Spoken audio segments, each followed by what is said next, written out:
All right, welcome back, everybody. Apologies for that.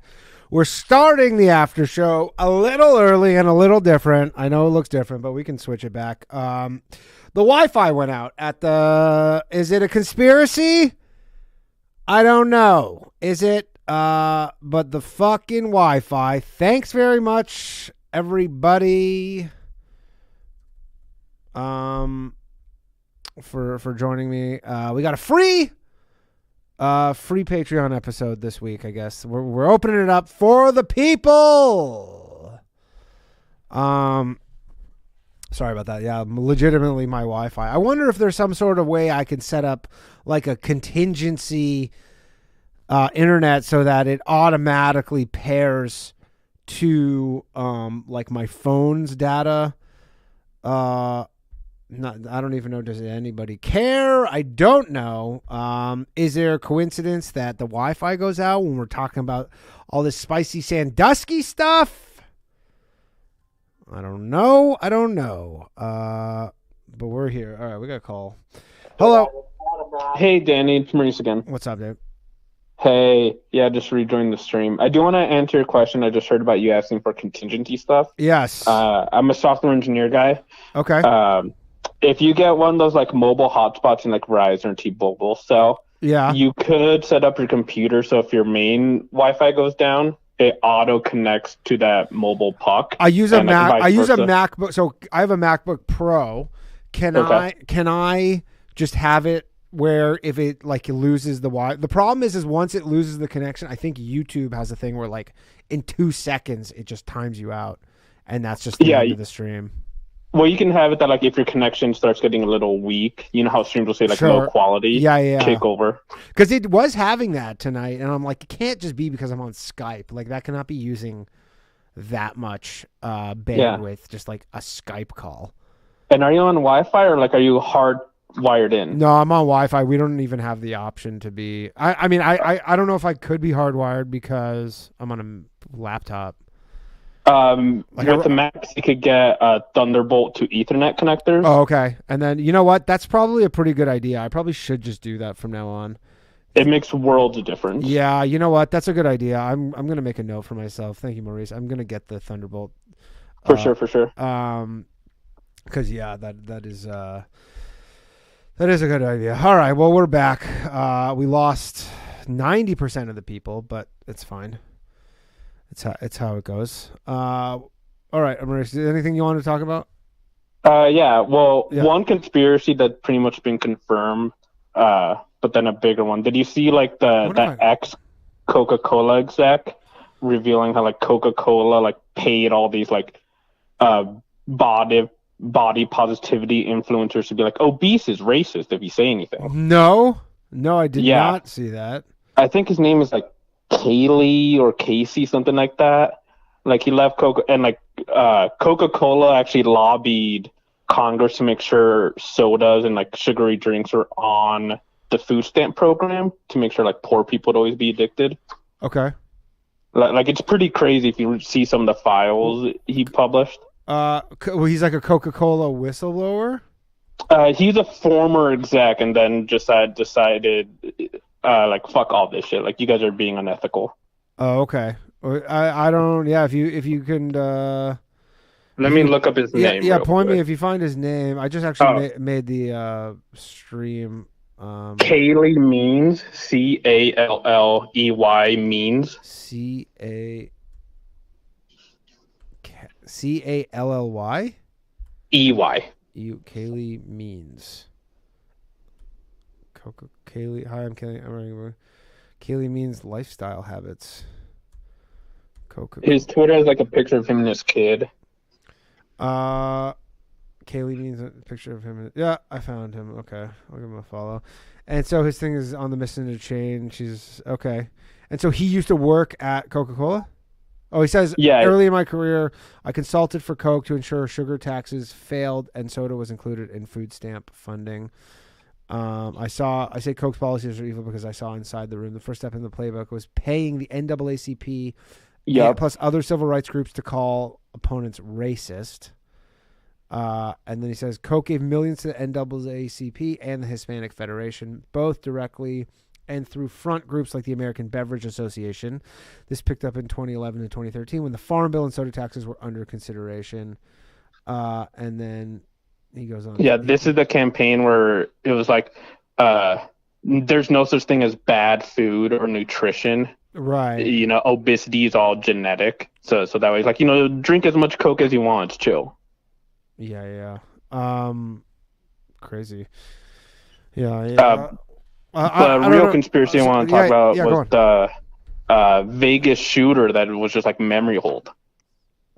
I don't think it was memory hole. I was just in Vegas actually for Skankfest, like whatever. I can't remember when it was, September or something. And it's like we were like walking around. I mean, my girlfriend's like obsessed with all that shit, and she like really loves that stuff. And we were kind of like walking around, and I mean, it's not memory hole. I just like, I don't know. They don't have a real answer for it, or if they do, they're not sharing it. Yeah, maybe not memory hole is the right word, but it's not as like, out of all the other mass shootings in America's history, it doesn't like get that level of attention, and it gets the most deadly mass shooting. Yeah, I mean, it is the most deadly mass shooting. I will say one crazy thing is how there's been in the last like 48 hours. The California ones, yeah. 3 elderly Asian people have committed mass shootings. I was just thinking that. It's kind of like a little fucked up, but like good for Asians for getting on the scoreboard. You know what I mean? Like when I think of mass shooter, I think of like white kid or black kid. Yeah. I mean, but they're like elderly. Like the one, there was the video of the guy who disarmed the shooter the other day who killed 10 people. And the guy was 72 years old, and it was crazy because like the way he was like I would have pummeled that old man. I watch that, and that's what I feel like. If the guy's trying to take this gun back from me, I'm like, I would have beat the absolute shit out of that old man. Have you read about that one, about like at least the prominent reasoning behind it so far? No. I honestly haven't even really looked into it. I've been so busy with all this other shit. Please enlighten me. Yeah, so that one, it was at like Chinese New Year like dance club, not like a clubby club, but like where adults go to dance. Yeah. And his wife divorced him last year, and he found out like this other guy invited his wife to this club to party, and just whatever thing like triggered him, and he was like, all right, well, I'm gonna go kill my ex-wife and the guy and everybody else. Damn, I can't believe people are like still at 72 are like into that petty bullshit. Right? You're like, man, it's like you're fucking 72 years old. Like, just, I don't know. Like, does it hurt worse when you're 72? Because I guess you're like, it's probably pretty hard to go find somebody new. Well, because then you're like, oh, I'm for sure going to die alone now. Yeah, but I don't know.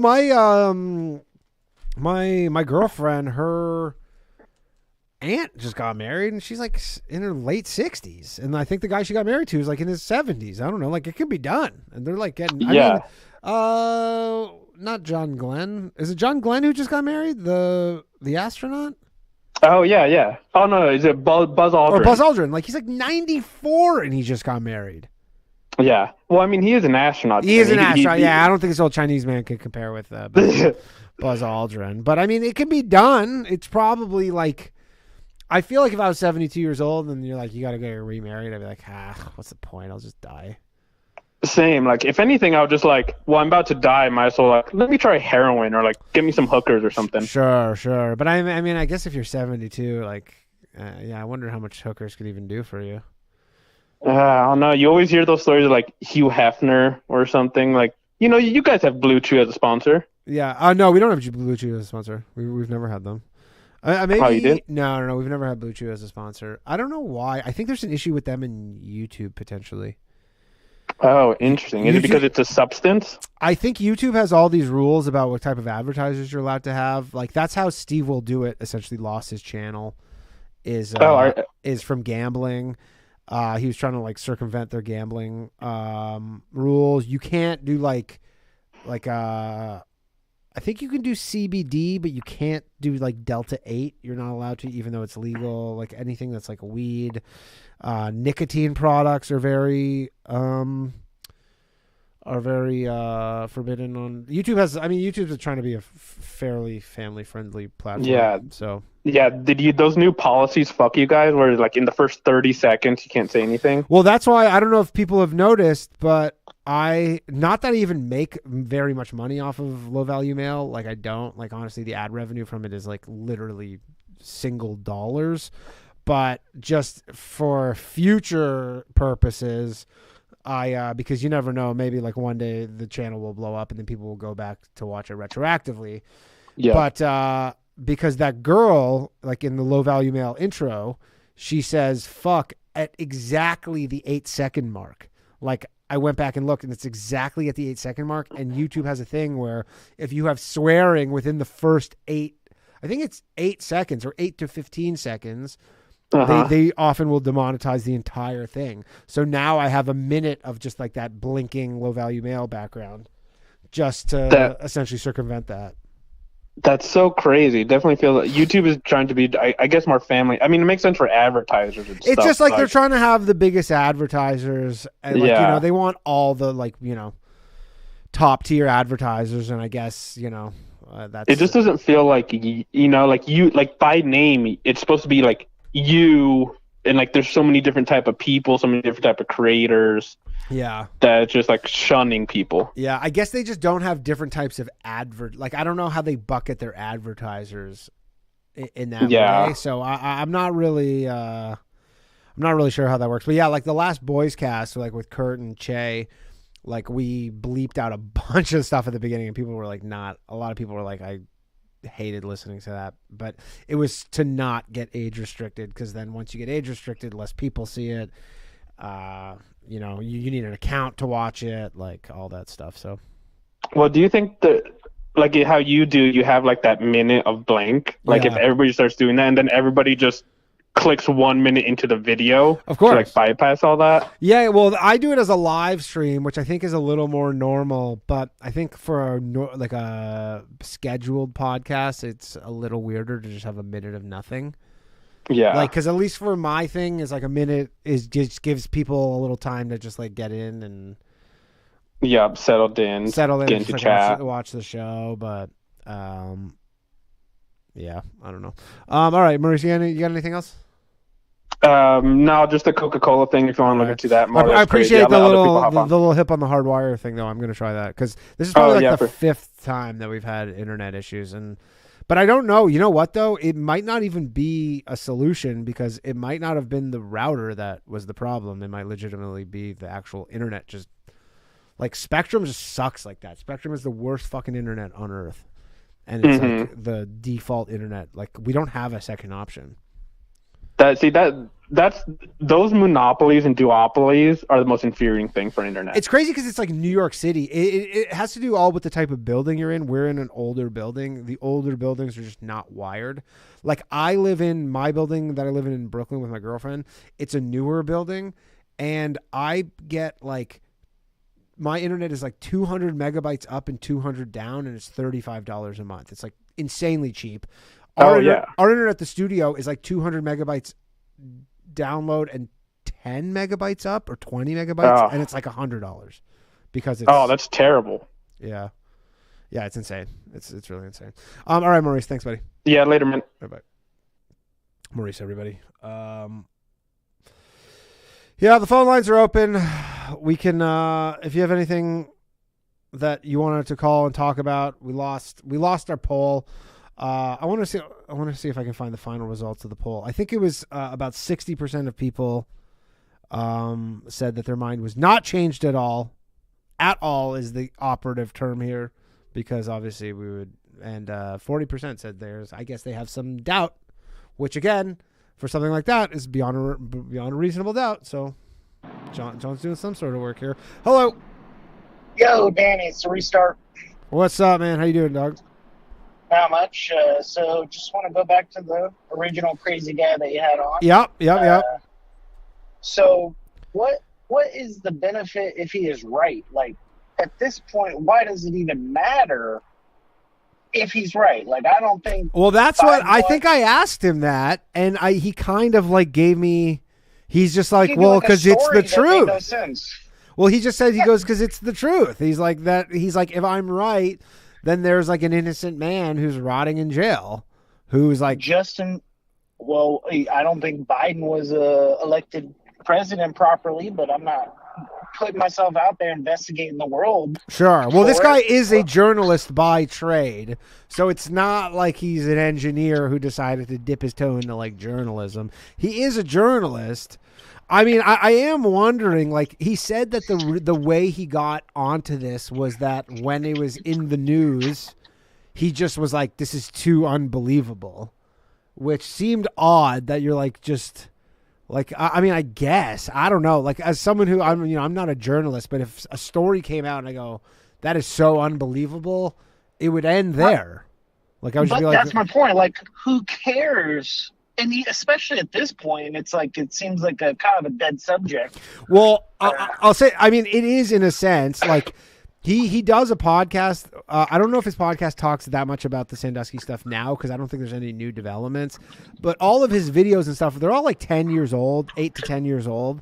So I think it's one of those things where it's a bit of like a sunk cost, where he's just gone so far, and like, he's in so deep that I don't think he can, like, you almost think that the only way out of this is for him to get Sandusky exonerated. Like, he would be like a hero if he did that. If somehow Jerry Sandusky would be exonerated, like, maybe that's almost like, he needs that at this point. I don't know. Like, again, if he's right and he goes, look, that's just like, it's the truth. It's the fact is that, because when I started getting into this stuff, watching his videos, I was like, oh, he just is saying like he's not as guilty as people are saying. And then I'm like, he's like, no, he's innocent. He did nothing. And I'm like, but what if I found that so hard to believe, but I guess, William called in, and I suppose it's possible. Do we know he's not in NAMBLA? I don't. He's not in NAMBLA. He's like a fairly like reputable journal. He writes for like Mediaite. Not that says any. I don't know. Does NAMBLA post their lists of? I don't know if it's public, but that's why I wish we would have at least got that out of the way. No. This guy's like off that. Like, this guy has like I was I don't know if it was in this photo, but there was like another like thing he did. He's like, he has like an Emmy in the background. Not that even means, but it's like, he's like literally like won an Emmy and shit. Like, I think he's just like, he went down this path that he can like literally just like, in terms of journalism, that he can't come back from. It was like one of those things where you're like, once you go down this, there is really no coming back. And now he's just like, so why wouldn't he? Like, the only way out of this is for him to really just be proven right, I think. Because if he's proven right, he probably gets all the stuff that he's lost back for the most part. Correct, but I would also argue the reason you wouldn't do it is because everybody thinks you're in NAMBLA. Right. I mean, dude, like I said, I almost didn't even have him on because I'm just like, this is so spicy. Like, like, who wants to hear from a guy who's saying, like, and I said it on the main show, but like, who wants to listen to a guy saying that this guy who's like a fucking, like, systematically raping children actually is innocent and didn't do any of that? Like, you don't even, there's no appetite for it. From day one, though, there was a bunch of people that were huge fanboys saying this never happened. It was never real, never looked into it at all. And yeah. said that. Yeah, but again, like that was then. This is, we have, over a decade of, like, this guy is like, again, I feel like he's overturned every stone on this one. This is how I could end up with Peter Schickley, to be honest. I could see me turning into this guy, but for Peter Schickley.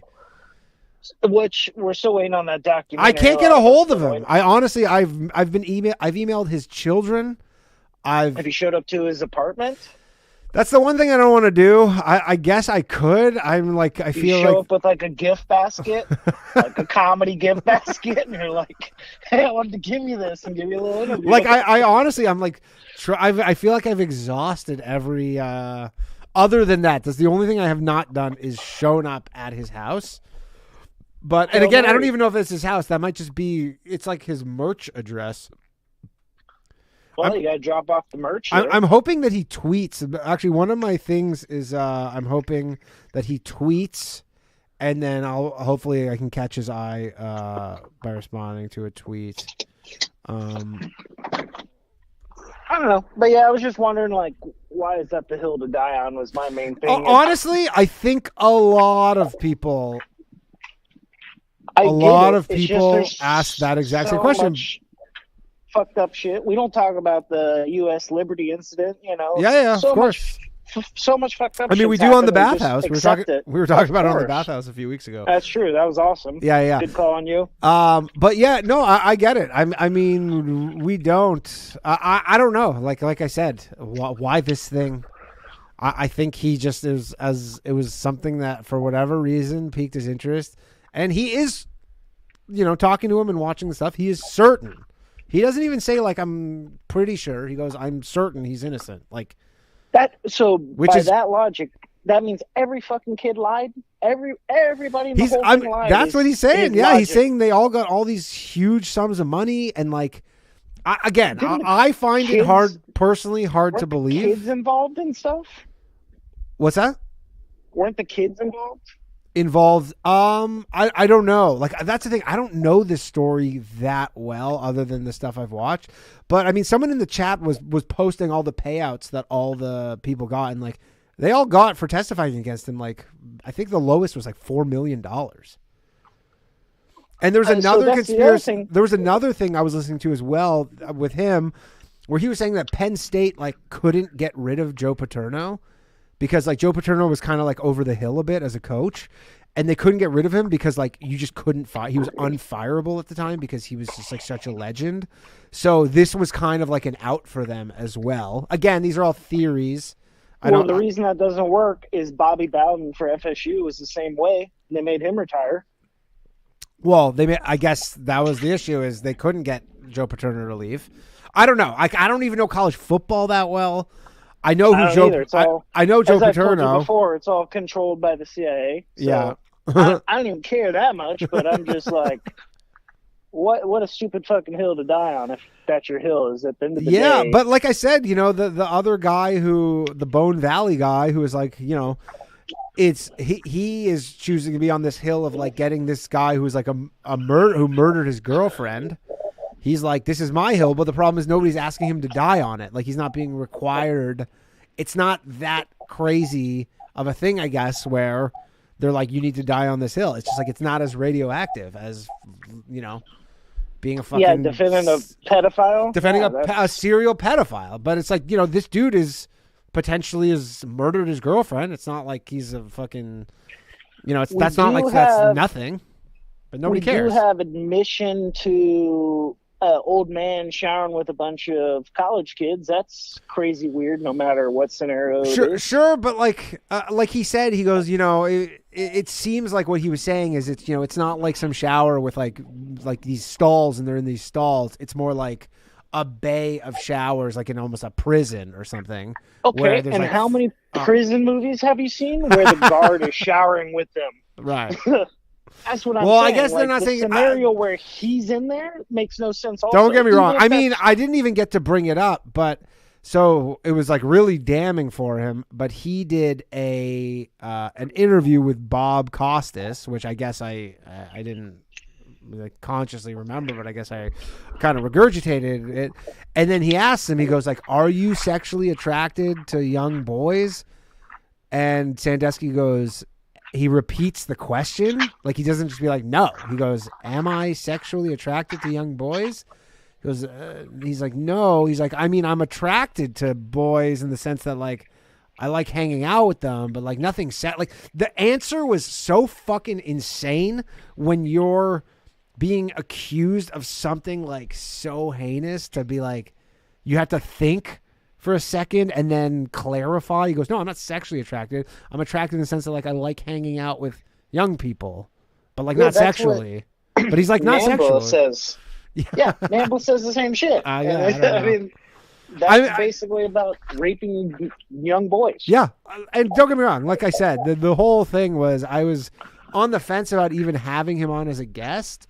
But I just was like, it was an interesting thing to me. I wasn't coming on to be like, hey, let's start a Sandusky defense fund or anything. Like, At first I didn't. I was like, "This is ridiculous," but at the same time, for the concept of the show, it's perfect. Yeah, and luckily, everybody's like, "Fuck that guy." So yeah. I guess it was because he was like kind of a little rude off the top or whatever. But yeah, he told you, he's like, "You piece of shit, I'm gonna get out of here." And you're like, "I'm sorry, I had a little technical." Yeah, but you know what? You never know. He probably like was just arguing with his wife, and she's like, "What are you doing?" Like again.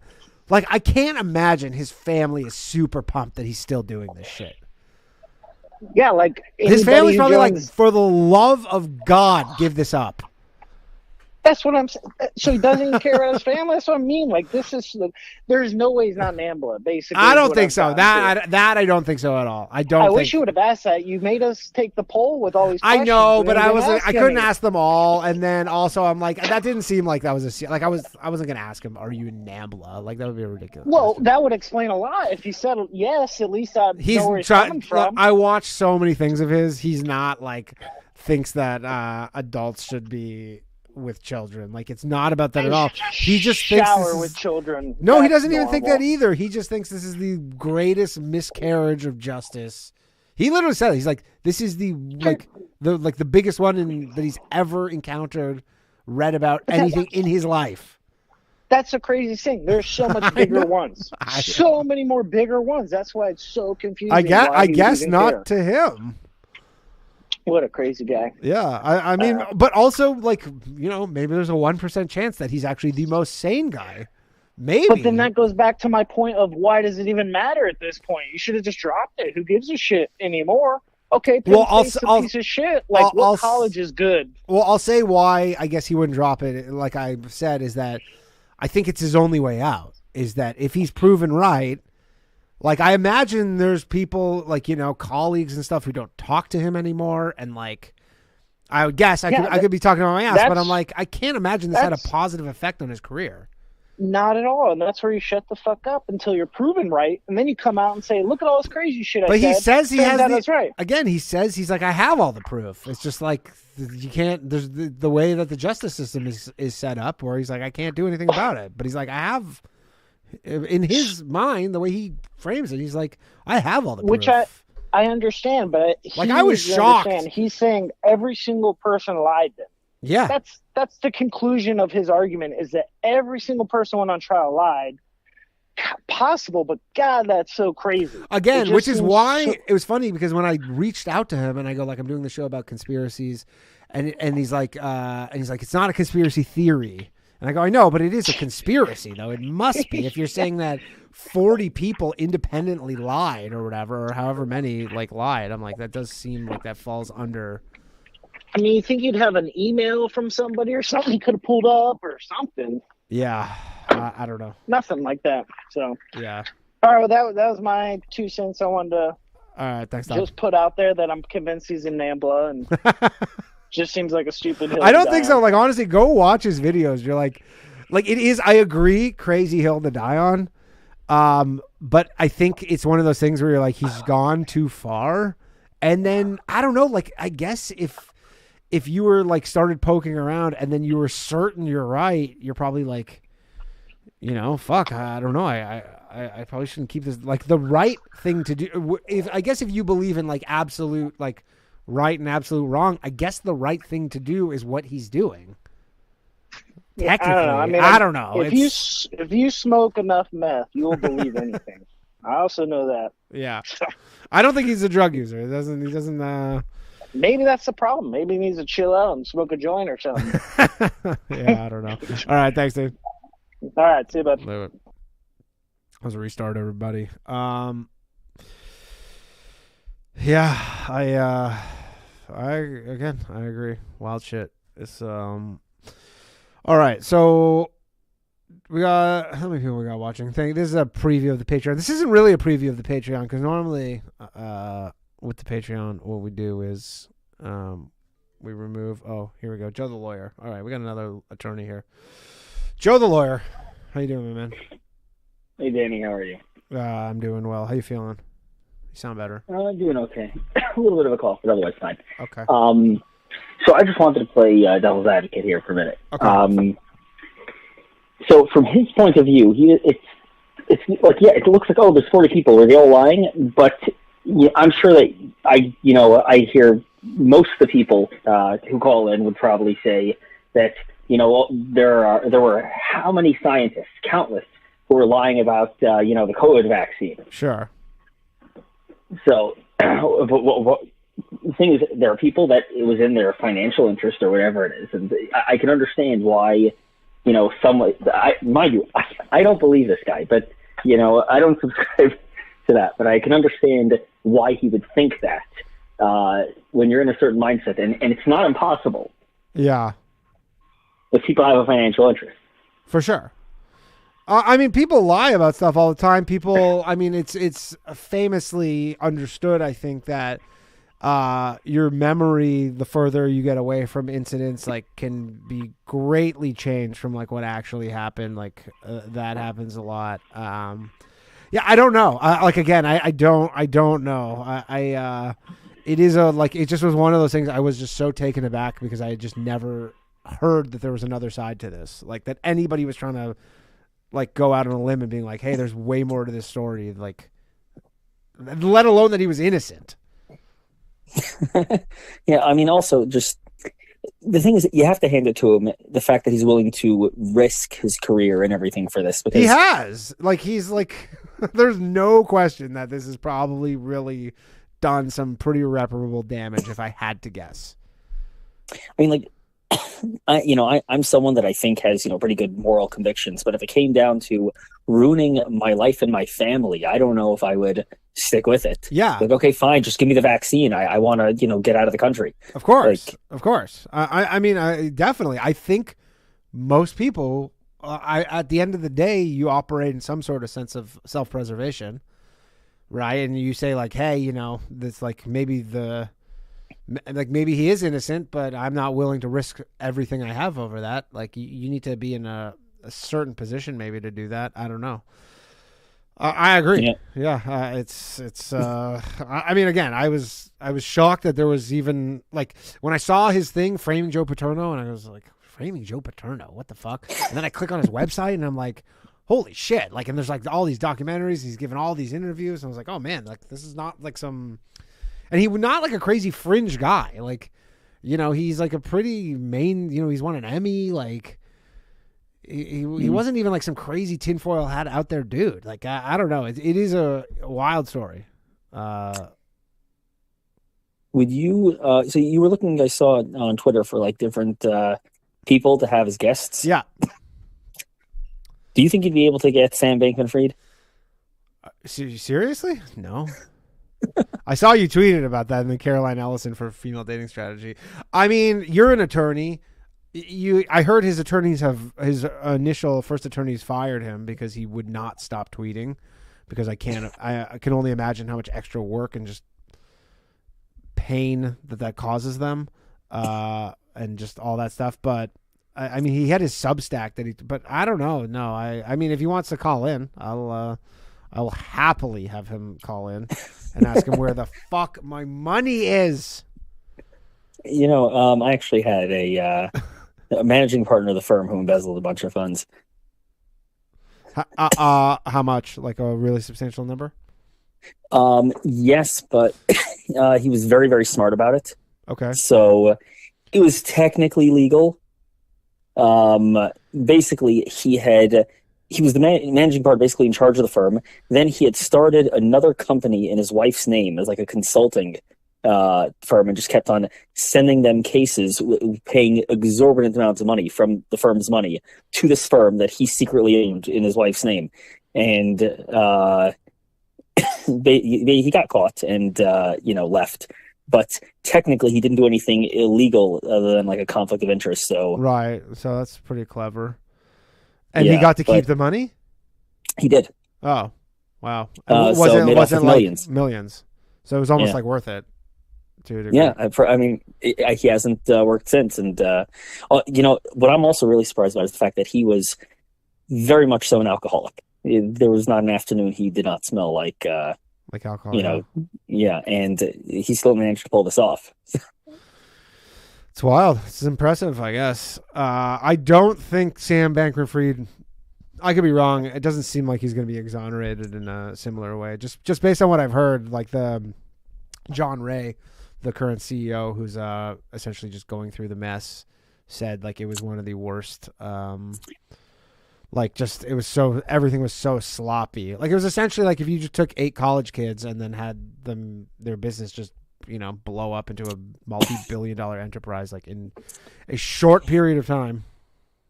I don't think though that it was necessarily something that he intended on doing wrong. I think it was more I don't think so either. And I think I've said this. I don't think he was planning on this. I think he was trying to dig himself out of a hole, and then he did illegal things as a result. Yeah. Yeah. I mean, that's usually how it goes. Yeah, people generally aren't malicious. It's just incompetent. It's similar to I watched. Have you seen the Madoff documentary? I haven't. On Netflix. Like essentially, like he started this thing, and then it was slightly different, but it just he had this super successful business. I never even really knew this actually, but he had this really, really successful trading business, and then he had this like off the books secret investment advisory company that was a total fraud that he just got away from him because he made this one decision where all his clients lost money, like 30 grand or something, which was in like the 60s. So I guess it was a lot of money. And then instead of just owning up and being like, I fucked up, he said that he actually was like this genius and they didn't lose any money, and so people asked for their money back, and then he got a loan to pay them all back, and then they're like, "Oh, this guy's like a wizard! Like this is amazing!" And that one decision essentially like led him down this path that he could like never. And that's the thing, like with that investment advisor, it's not like he was even trying to like recoup the losses. There was never a trade placed, ever. Oh wow! Yeah. I actually remember when the ad for that documentary came out in like the Jewish areas of social media.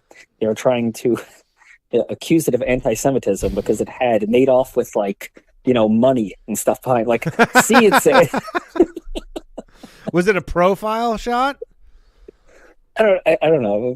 I could see like the Jews being like, "Oh, you had to do like he did steal money." I know, but like they're like, "You got to do the profile photo with that beak on him." It's like, look, it's making Jews look like money. Like he kind of did con people out of money. Yeah. I mean, he's like the greatest. I mean, again, he was the greatest fraudster until another Jew came along. So it's not looking good. Not looking good. Yeah. All right, Joe. Well, if it makes you feel any better, the boss who embezzled the money was Irish. So there you go. Yeah.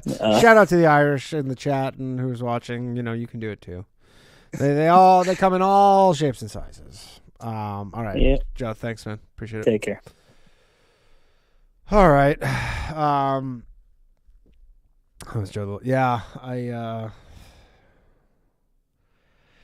I don't know. What do you guys think about? Because I have another guest actually lined up. I'm going to be doing these. I think I'm going to be doing these guests. Like I want to get just not to call him wacky, but just out there people with out there stories. I have a guy who I have coming on, who I've met one time before.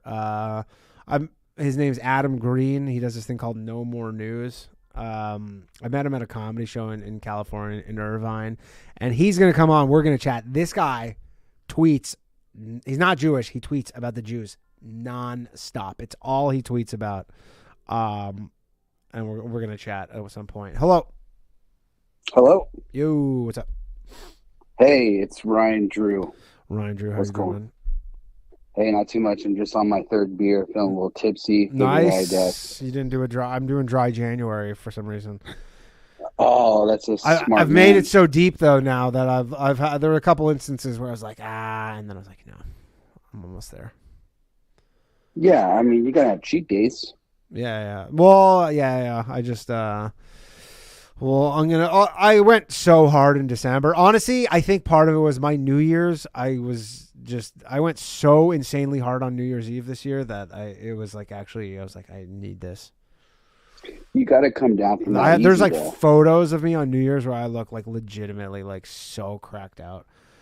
That I like looked at that photo. I was like, all right, we're gonna chill. I still smoke weed here and there, but Heck yeah. yeah. So what's up? I mean, I'm thinking conspiracies, and Sandusky wasn't on my radar. Yeah, I mean, again, I've never heard in any conspiracy circles anything, any podcast, nothing a mention. This is the only guy I've ever, like he said, I guess Malcolm Gladwell discusses it in a chapter of his book. I've never read that book. I've read a bunch of Malcolm Gladwell books, but I haven't read that one. But it's just like, it is the least attractive, like, conspiracy theory on fucking Earth. Like, I don't know, man. Yeah, that was one that everyone was totally on board with, basically putting that guy through the wood chipper. Yeah. I mean, But who wants to defend him? Yeah, we were all eating the media narrative like, yes, put him down.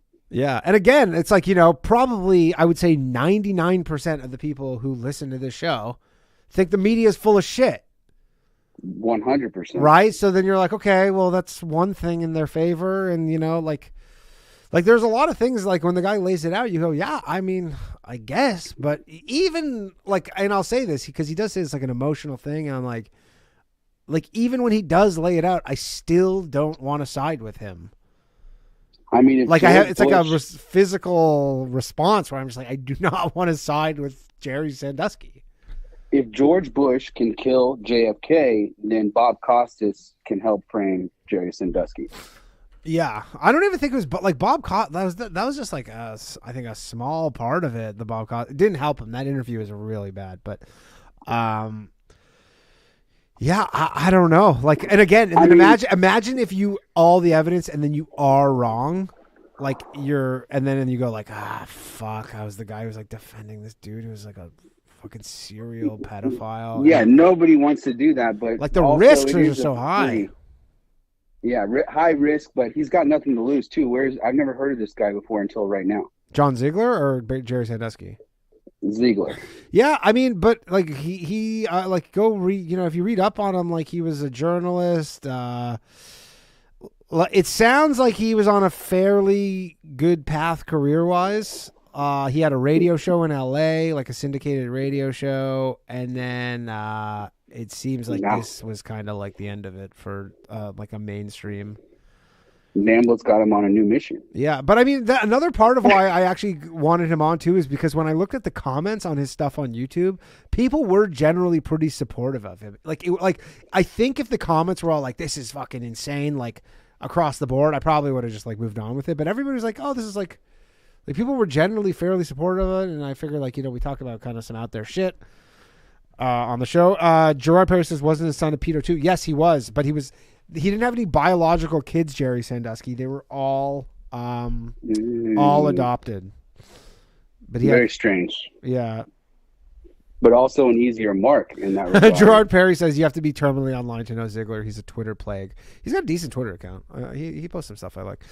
I can't tell if he was happy to come on here or not, but I'm gonna DM him once the show's done. We'll see. Before you started the members show, I went back and double timed the beginning of his stuff. Yeah, and he's in the gap there. Yeah, what do you say? He's in the gap. Yeah, he's in some sort of gap where it's questionable whether you question him. He helps you question the whole media narrative from back then based on our current perspective now. So it's an easier play for him now than it would have been, let's say, 5 years ago. Yeah. But I mean, now, like I said, the guy's in too deep here. He's gone too far. The only way out is for him to be proven right. Yeah, Sandusky needs to be Innocence Project, like, prime. And like, I don't know, what character. scenario would the Innocence Project ever take on Jerry Sandusky? Like, imagine, like all the fucking falsely incarcerated, people of color and mentally challenged, like basically like literally mentally challenged people who are like convicted of crimes, and like at what point are they going to be like, oh, this fucking old white football coach who raped a bunch of kids? Like, never going to happen. Speaking of Ziegler, like, where does he go from here? Like, where do we go from here in this conversation? I feel like we've been talking Sandusky pedo scandal. Like, I mean, that was kind of the episode.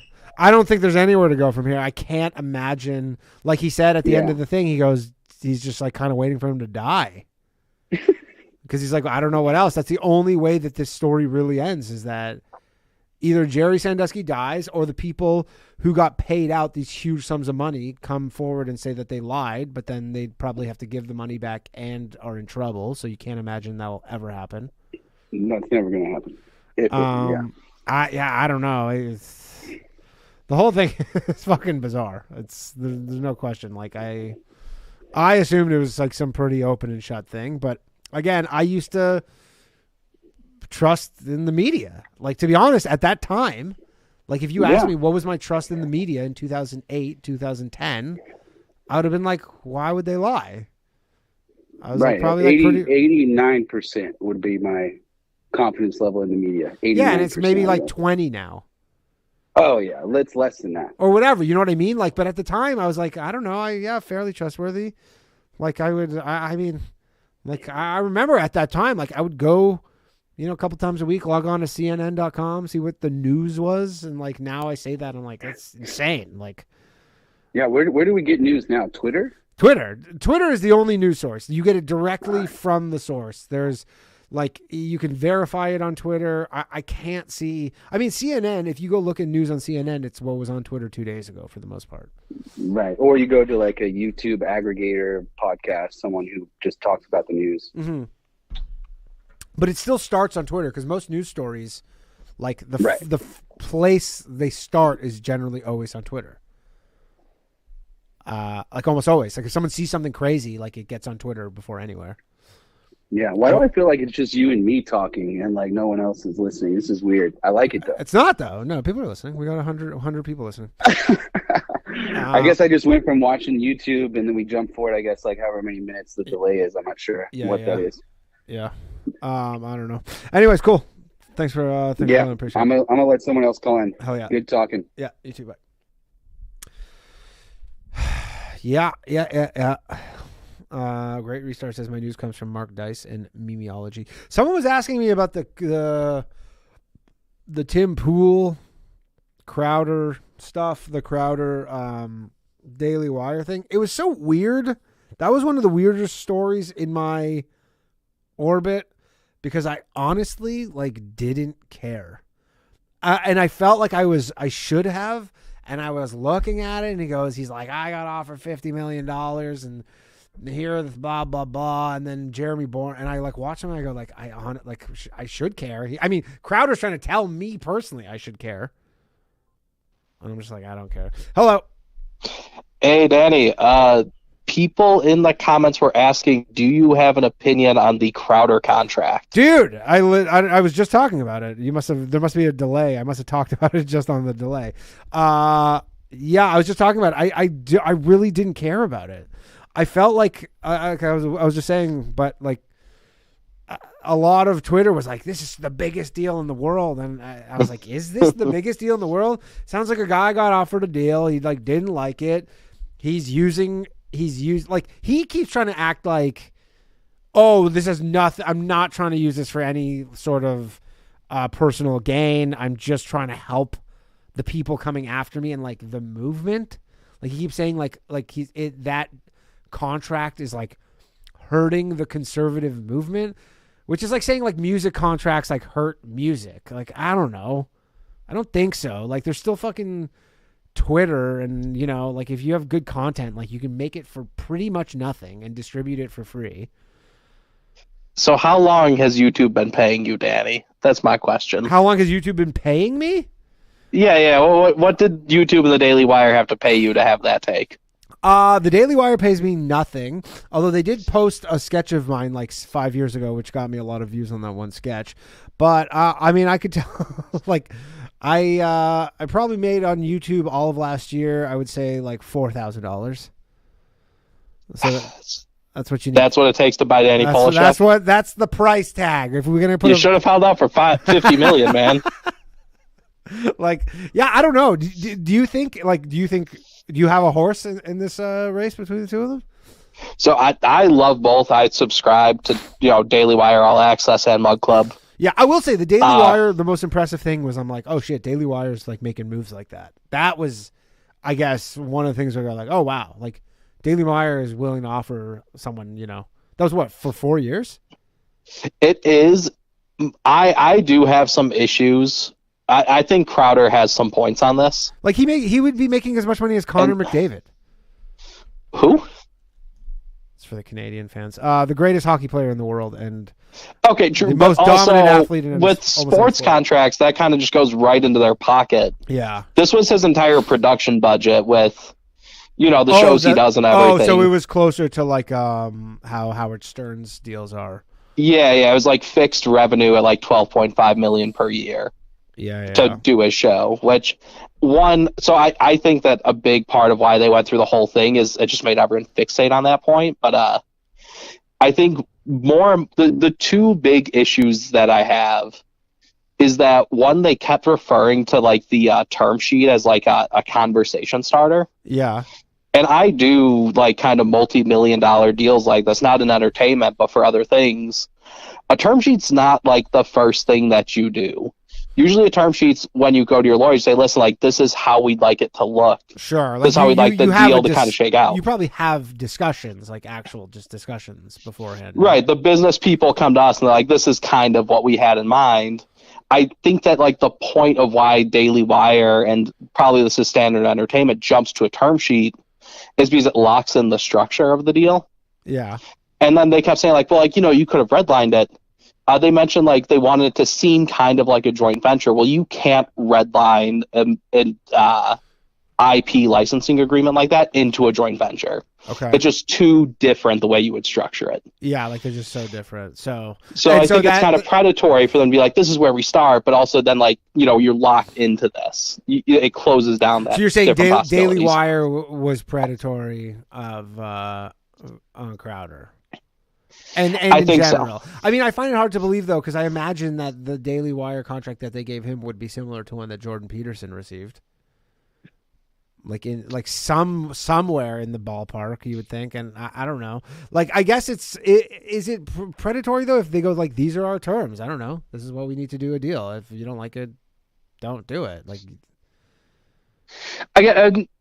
predatory might be a strong word because again they're offering like to pay him money or whatever. He can say yes or no. Yeah. But I would say it's like kind of a shady move, especially to claim like this is like a standard like conversation starter is what they kept saying.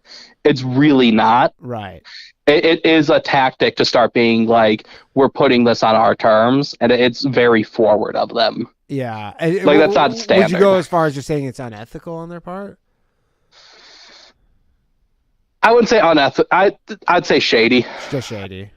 Yeah, I'd stick it shady. Yeah, well, I find it very hard to believe that a company where Ben Shapiro is the face of would do anything shady. Yeah, no, I don't know about that. And then I had another thing. Oh, the other thing is they kept saying like, if we lose revenue, the penalties need to be there in there. If you get demonetized on YouTube or whatever, the penalties need to be there because then if we lose revenue. Right, there's that. But also, like, if their concern is lost revenue, why not just have the penalties be directly proportionate to lost revenue? Because, like, in the situation where Crowder's making them $50 million a year, let's say, or maybe not that much, but like $30 million a year, they're more than making their money back. He gets, banned off YouTube or something, and then he does, like, another, like, Fight Like Hell, Adpocalypse kind of thing where he pushes merch and subscribers and gets more people over to Rumble and everything. Daily Wire could start making like $40 million a year and like, wow, that's great. We're still reducing your fee by 20%. Sure. Even though, like they're still net covering it. No problem. Yeah. I mean, again, that just seems like part of a negotiation. Like, I guess what he's saying is he goes, well, not everybody could afford a lawyer like this. But then again, you're like, if you can't afford a lawyer to look over your deal, it means the deal's probably for not very much money. Like I would guess, like, and you're probably not that popular. Like it would be like if they came to me or something and they're like, hey, we want to offer you a deal that pays you like, 5 figures a year. And I'm like, again, like, it's just like, it would be stupid for probably me to decline it, even if it was a bad deal, because it probably would still be so much better than the alternative, which is what a lot of times things like this are. Right. But my point is, if we're negotiating a deal like that, we're negotiating my interest versus your interest and trying to come to a middle ground. Why is it that the Daily Wire's interest, their starting point shouldn't be if you get demonetized, if you get this. Now, if they put it in terms of revenue loss, I would understand it. Right. But just like, if this happens. Right, but like, why is Daily Wire starting point like, well, we can't have Facebook be upset at us? It should be, well, we don't want to lose revenue. Right. Like it's sure. It seems like a bit. Yeah, I see what you mean with that. Where he's talking about because it's weird because he's railing on like big conservative or whatever and big tech, but you're like, but you are on YouTube. Like he acts like he's not on YouTube at all. Like, but he is, and he does huge numbers on YouTube. I mean, I don't know. I agree with it, but.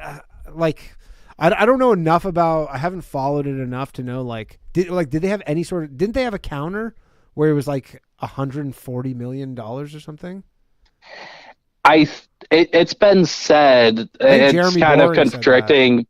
Some people have talked about him wanting $30 million a year, which would come out to $120 million. Okay. But Crowder's never confirmed that. What I think happened, like from the tidbits I've kind of followed all of it, was I think Crowder's agent came back and said something like, we were looking at more like 30 million a year, not 12.5, but also all of these things are non-starters, we have to work those out instead. And so then for the Daily Wire side, they're like, they just wanted more money. Sure. When like really it's just like something the agent mentioned of like what their ballpark was. Right. Yeah, I just still don't understand why this just like was not a private negotiation. Like it just I don't know, like, because I don't see what's wrong with Crowder being like, okay, well, this is what I want, and they go no, and then they can't reach an agreement, and then that's it. And I mean, I'm sure that happens all the time in negotiations where two parties are just like so far off on a certain aspect of it. And I guess his main thing is he's just like, it's bad for all the conservative movement because we're going to do this to other people. Yeah, no, I think his point is literally just you should base people's compensation and penalties and everything on actual like revenue realized, which like the Daily Wire is going to have all those numbers. It's going to be easy for them to calculate. Like if they have, if your revenue drops 10% over like your 3-month like trailing average, sure, then you get like they'll have all those numbers, just calculate them. Instead they say, no, if Facebook demonetizes you, it doesn't matter what else happens, doesn't matter what your actual numbers are, you lose 10%. Yeah, he thinks that the more obvious solution is to base the penalty and compensation on revenue. I agree, but if your like counterparty or whatever is saying, hey, we don't want to do that, you go, okay, like, good talking to you. Right, but when the counterparty's like the Daily Wire and they're also like, we hate big tech and we're taking the fight to big tech, it's like, yeah. Like, so that's the issue, I think. Gotcha, it's like, wait, are you really? So he was, yeah. He. I guess I could see that. It's almost like there's almost like a bit of a comparison with Sam Bankman-Fried and the CZ Binance guy, where like he was acting like he was kind of doing this a bit of altruistic thing, but what he was really trying to do is just be the top dog and get rid of the competition a bit, like right with selling all the FTT and stuff. I was going to say, I thought it was almost like a comparison to Ziegler, where it's like, he comes on here, he's defending Jerry Sandusky, and everyone's like, he has an ulterior motive. It's like, by destroying his life? I know. Like, that's the thing. When I grew up, like, yeah, turning down a $50 million deal was a sign of integrity, not ulterior motives. I don't know. Yeah. Like Ziegler is like, you're like ulterior motives. You're like, he's not, this is ruining his life. Like, this is like, I didn't even want to get into that discussion with him, but like this, like, again, he did say it where he's like, yeah, if I knew this is what it was going to be, I would have never done this. Like, it killed me thinking of his wife in the other room, just being like, are you talking about Jerry Sandusky again? Yeah, of course. Like, probably she's like, that's the way probably he was probably choked at the beginning, because it's like his kids are mad at him. His wife's like, talk about something else. Christ. And there's just 200 scrotes listening to him, just calling him a pedophile for it. And like people like working for NAMBLA. Yeah, the whole thing is pretty unbelievable. All right. All right, thanks, man. You're welcome. Bye. Later. Yeah. All right, we're gonna go another 10 minutes. If anybody wants to call in, or I'll go as long as people are calling in. Yeah, I don't. The whole thing's too much. Yeah, the Crowder thing and the Crowder Daily Wire thing. I guess it makes a good point. Like that Daily Wire is maybe not acting with the most integrity. So that's fair. Great Restart says NAMBLA, this is still possible. Yeah, okay. So what should we do? Should we watch? I had a couple videos queued up. I wonder if I have any emails here. I'm gonna have some actually voicemails. We could see what we got in the old voicemail box. Oh, whoops. No voicemails left. Let's go check the emails. But yeah, if anyone wants to call in, 646-710-0949. And if we have any videos, the Goob, Sandusky did nothing wrong and John is a hero. I mean, again, John might be a hero, but John might be like the biggest hero in the world. I don't know about the world. That was a bit of hyperbolic, but you know what I mean? Like, fuck, man. I think a lot of people, if they were faced with like, here is actually like someone without a doubt. But again, I guess it's like, how do you prove such a thing? If it is in fact true, I guess you have to prove that all those people are lying. But then again, it comes down to like a lot of, like Me Too cases and stuff where there isn't evidence often. Like often it's just someone said something and there's literally no evidence. It's essentially on par with someone being like Harvey Weinstein did nothing wrong. But it's worse. It's worse than Harvey Weinstein did nothing wrong. You would fuck up your life less saying that Harvey Weinstein did nothing wrong than the Sandusky thing. Wild stuff. Okay. I'm going to okay. We're gonna watch some videos, I think. Let's just do that. Let's watch some videos. I wanted to watch these clowns or whatever the hell they were talking about. Goob. Sorry, I was unprepared for this because of all the stuff. Also, now my whole YouTube is literally all Jerry Sandusky. All my recommendations right now on YouTube are all related to Jerry Sandusky. It's pretty ridiculous. Pretty ridiculous. Okay, let's see. Sorry, everybody. I'm going to... Hey, Queens. Oh, no. Sorry, I almost made you guys listen to it auto-started an episode of Female Dating Strategy. What hell that is. If you have any videos you want me to watch, the Panda Eyes Clown, those conspiracy guys. Well, we can't watch a 4-hour video. That we definitely cannot do. Let's see if there's any good. OJ's son is the real killer.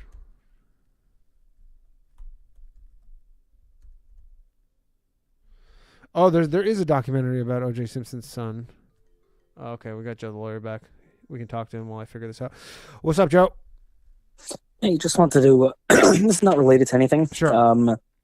Just thought I'd share a funny story. Yes. We actually had a paralegal who had a side hustle as a prostitute. Really? Yes. How did that come out? Well, basically, so they didn't do. She was. This was like pre, OnlyFans back in like the Craigslist days. Yeah.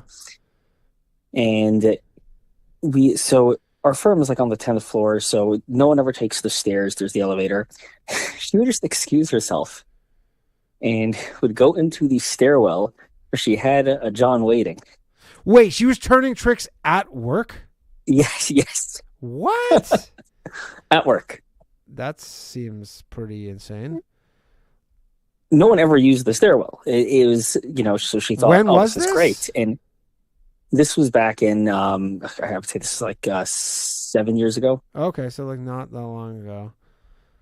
So she was. And holy shit, that's crazy. she was, given head. And eventually, someone decided to use the stairs, and she got caught. And she couldn't. And why did she have to say that she was an escort? Why couldn't she be like, I was just. Well, no, then there was, a whole investigation, and they found out all this stuff about her. It like they had to let her. She just felt like, oh, it's a side hustle. I'll make some extra money. It's while I'm at work, I just go take a 10-minute break. That's an extra. What? I mean, you have to. It's right here. She made them come. They're not going to her home. She doesn't have to worry about that. She must be really into that.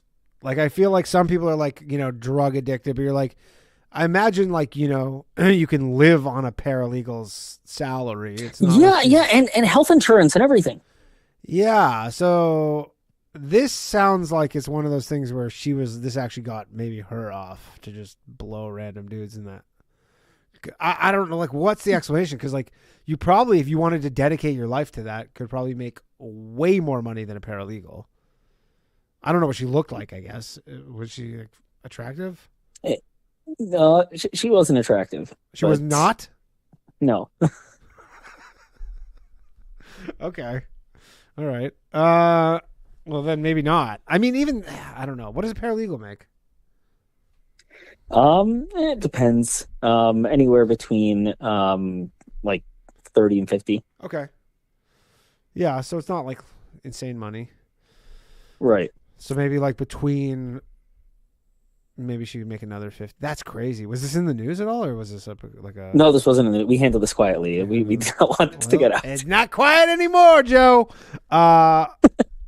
Well, luckily not enough people watch this, but damn, that's crazy. And so and that's it. They're just like, we're just dismissing you, nothing else. Yeah, I mean, we weren't gonna have her still working for us. Certainly.